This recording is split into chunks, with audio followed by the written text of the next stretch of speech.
السلام علیکم ریڈرز، کیسے ہیں آپ سب لوگ؟ امید ہے آپ سب لوگ ٹھیک ہوں گے۔ تو اتنی ٹھنڈ میں آپ کے لیے چائے پکڑ کر آپ کے لیے ریکارڈنگ کرنا بہت مشکل ہوتا ہے ہمارے لیے، تو جلدی سے ہماری محنت کو دیکھتے ہوئے چینل کو سبسکرائب کر دیں اور لائک کر دیں اور ایک اچھا سا کمنٹ کر دیں۔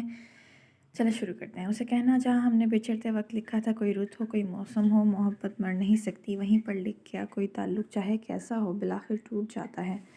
طبیعت بڑھ ہی جاتی ہے، کوئی مانے نہ مانے، محبت مر ہی جاتی ہے۔ کیا سوچ رہے ہو اے بی؟ زر نے ابتسام کی خالی خالی آنکھوں کو دیکھتے پوچھا۔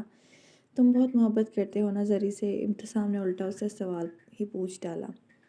میرے سوال کا جواب الٹا سوال تو نہیں بنتا، زر نے اپنی ضدی طبیعت کے زیر اثر اپنے سوال کو ترجیح دیتے ہوئے کہا۔ کبھی ہٹ درمی چھوڑ کر سیدھا سیدھا جواب بھی دے دیا کرو، ہر وقت نیم کڑوا کریلا بننے کی ضرورت نہیں ہے، نہ شکل اچھی نہ باتیں۔ اے بی نے ممکنہ کوشش کرتے زر کی خوبصورت شکل کو کریلے سے تشبیہ دیتے ہوئے زر کو اچھا ہی تپایا تھا۔ مجھے لگتا ہے تم شیشہ بہت دیکھتے ہو آج کل، جو میری شکل میں تمہیں اپنا عکس نظر آنے لگا ہے، ایک زمانہ مرتا ہے مجھ پر۔ کئی دن انتظار کرتے ہیں لوگ مجھ سے ملنے کے لیے، میری ایک جھلک کے لیے لوگ لاکھوں خرچ کرتے ہیں، اور تم بکواس کر رہے ہو کہ میری شکل اور باتیں بکواس ہیں۔ کبھی دیکھنا سٹنگ ایریا اسی آفس کا، میں جہاں سے گزر جاؤں لڑکیاں کیا لڑکے بھی کام چھوڑ دیکھتے ہیں، میری ایک جھلک پر لوگ باری جاتے ہیں۔ زرناب نے اپنی کم گو طبیعت کے الٹ جا کر ابتسام کو شٹ اپ کال دی تھی۔ ویسے مناسب ہی شکل ہے تمہاری، بس پیسے کے دم پر اچھلتے ہو۔ آج تو جیسے ابتسام نے بھی ٹھان رکھی تھی زرناب کی ٹانگ کھینچنے کی، جو بار بار اس وجاہت کے پیکر کو مناسب اور عام فہم کہہ رہا تھا، حالانکہ طعنے دیتے ہوئے وہ خود بھی اس چیز کا دل میں اعتراف کر رہا تھا کہ واقعی زر اس لائق ہے کہ لوگ اس کی ایک جھلک دیکھنے پر زمانے ماریں۔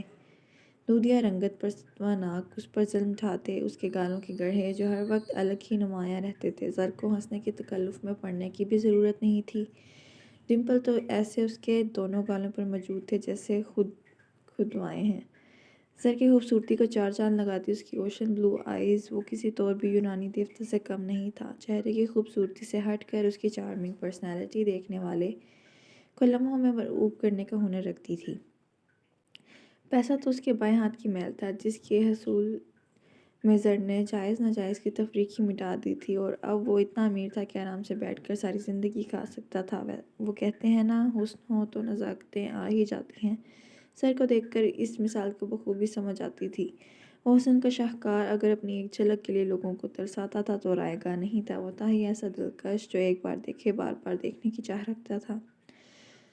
زرناب وحیدی اس وقت ٹاپ برانڈ تھا، جو اس کے ساتھ جڑ جاتا وہ بھی کامیابیوں کی سیڑھی پر اپنے قدم جما ہی لیتا تھا۔ صرف زر کا نام ہی کافی تھا، کامیابی کو خود ہی قدموں میں آ جاتی تھی، اور ابتسام خود کو خوش قسمت سمجھتا تھا کہ یہ حسن کا شاہکار اس کی بہن کی ملکیت ہے۔ لیکن کاش اس کی بیوی کبھی ان لوگوں کی زندگی میں نہ آئی ہوتی، تو سامنے بیٹھے اس شخص کو چاند کو بھی داغ نہ لگتا۔ اگر سامنے موجود شخصیت چاند اور اس کی چاندنی زری، تو چاند کا داغ بھی اس کی اپنی بیوی بن گئی تھی۔ نہ وہ زر اور زری سے دستبردار ہو سکتا تھا، نہ ہی اپنی محبوب بیوی کی عادتوں سے۔ عجیب ہے یہ بھی، تم پر آج خاموشی کے دورے پڑ رہے ہیں، زر نے ابتسام کو خود کو ٹکٹکی باندھے دیکھ کر کندھے پر ہلکی سی چپت رسید کرتے کہا۔ تم نے جواب نہیں دیا؟ اے بی نے اپنی حالت کو سنبھلتے عام سے لہجے میں دوبارہ اپنا سوال پوچھا، ورنہ ہی ذہن کے پنوں پر موجود کہانی اس کی حیثیت آسانی سے سلب کر دیتی تھی۔ ظاہر ہے محب زر کی محبت ہے وہ۔ زر نے مختصراً لفظوں میں زری کی اہمیت واضح کی۔ اگر زری کی جگہ کوئی اور تمہاری محبت ہوتی تو؟ اے بی نے آنکھ ونک کرتے کہا۔ تو؟ زر نے بھی ابتسام کی طرح آنکھ ونک کرتے سوال لوٹایا۔ سوال کا جواب ہوتا ہے، سوال نہیں۔ اے بی کو تب چڑھ گئی تھی ہر بات کی تفصیل دینے کا سوچ کر۔ وہی تو میں نے تم سے پہلے سوال کیا تھا، جس کا جواب دینے کے بجائے تم نے سوال پر سوال شروع کر دیے۔ بس مجھے بھی ایسا ہی لگا تھا، زر نے حساب چکتا کرتے کہا۔ اوئے بزنس مین، ہر وقت حساب کتاب نہ کھول لیا کرو۔ بتاؤ زری کیا ہے تمہاری نثر میں؟ جس کو دیکھو بکواس کرتا ہے۔ باتوں سے پھول جھاڑنے والے کہاں گئے؟ ابتسام نے ضد چھوڑتے اپنی حالت اظہار پر رونے ڈالے۔ یار وہ آنکھوں سے گرہ کھولتی ہے، کچھ لوگوں کو دیکھ لینا ہی کتنا کافی ہوتا ہے نا۔ ان کو دیکھو تو ان کی آنکھوں میں دنیا دکھائی دیتی ہے، ان کو دیکھو تو دل کو سکون آتا ہے۔ وہ کہتے ہیں نا، میری دنیا میں کوئی چیز ٹھکانے پہ نہیں، ایک اسے دیکھ کے لگتا ہے کہ سب اچھا ہے۔ میں زری کو نہ دیکھوں تو دن بیزار راتیں جاگ کر گزرتی ہیں۔ زر اپنی لے میں بولتا جا رہا تھا جب اے بی کی سرگوشی نے اس کی زبان کو بریک لگائی۔ زری کو دیکھ کر تو جیسے رات بھر سوتے ہو، جھوٹے انسان۔ سب پتہ ہے مجھے، اندھا سمجھ رکھا ہے کیا؟ اے بی نے ہلکی آواز میں طنز کیا تھا، لیکن ساتھ وجود کے کان اتنے الرٹ تھے کہ یہ سرگوشی آرام سے سن گیا، اور نتیجتاً ایک زبردست گوری سے اے بی کو دیکھنے لگا۔ تم مجھ سے زیادہ تلخ ہو لیکن کوئی تمہیں منہ نہیں لگاتا، اس لیے تمہاری یہ خامی شاید تمہارے علم میں بھی نہیں ہے۔ زر نے ابتسام کا منہ بند کرنے کے لیے اسے حقیقت سے روشناس کرایا۔ مجھے اپنی نرم مزاجی چھوڑ کر تلخ ہونا پڑا کہ کچھ رشتوں نے اذیت دینے کی حد کر دی تھی۔ جو ابن ابی نے اس حقیقت کا اعتراف کرتے زر کی زبان کو بھی قفل لگا دیا۔ بھول جاؤ اے بھی پرانے رشتے، جسٹ موو آن یار، ابھی تمہاری عمر ہی کیا ہے جو عشق کے روگ لگائے بیٹھ گئے ہو۔ شکل کے ساتھ بینک بیلنس بھی تمہارا پرفیکٹ ہے، پھر کیا چیز ہے جو تمہیں آگے بڑھنے سے روکتی ہے؟ زر کو دلی دکھ ہوتا تھا ابتسام کو اس حال میں دیکھ کر۔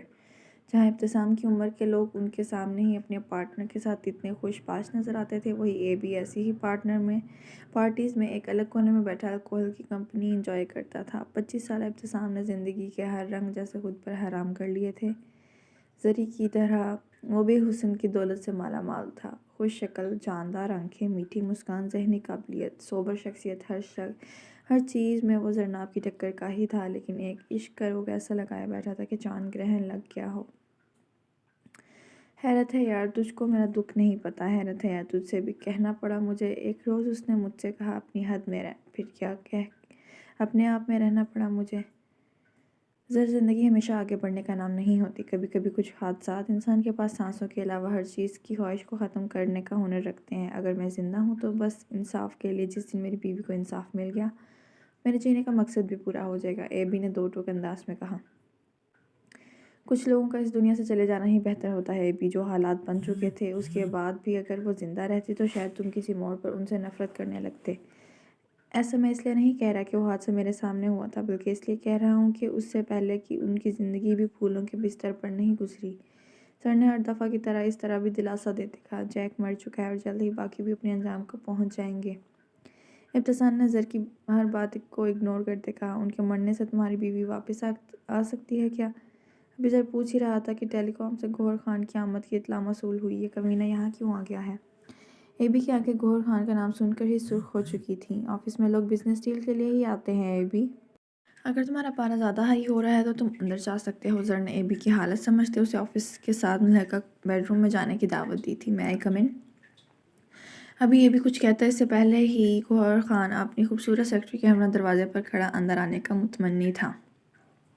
یس، زر نے بے تاثر لہجے میں دروازے کی سمت دیکھتے آنے والوں کو حامی بھری تھی۔ اے بی اندر جاؤ، دبی دبی آواز میں زر نے اے بی کو یہاں سے غائب ہونے کا حکم دیا تھا۔ میں یہیں ہوں۔ بدلے میں اے بی نے بھی دل جلا دینے والی مسکراہٹ کے ساتھ وہاں ڈیٹ ہونے کا ثبوت دیتے وہیں بیٹھنے کو ترجیح دی تھی۔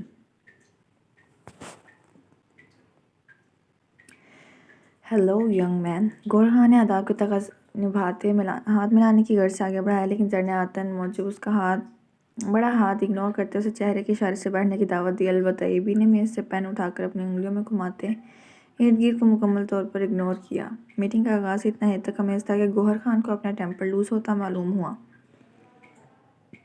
انہوں نے ایک نظر اپنے بڑھے ہوئے ہاتھ کو دیکھا جس کو ملانا تو دور زر نے نظر ڈالنا بھی پسند نہیں کیا تھا، پھر ساتھ کھڑی اپنی خوبصورت سیکرٹری کو دیکھا جس کو وہ خاص طور پر زر کو سیڈیوس کرنے کے ہتھ کنڈے کے طور پر لائے تھے، لیکن یہاں تو زر نے نہ ہی آنکھ بھر کر اسے دیکھا تھا نہ ہی اس کے لیے سیٹ خالی کروائی تھی۔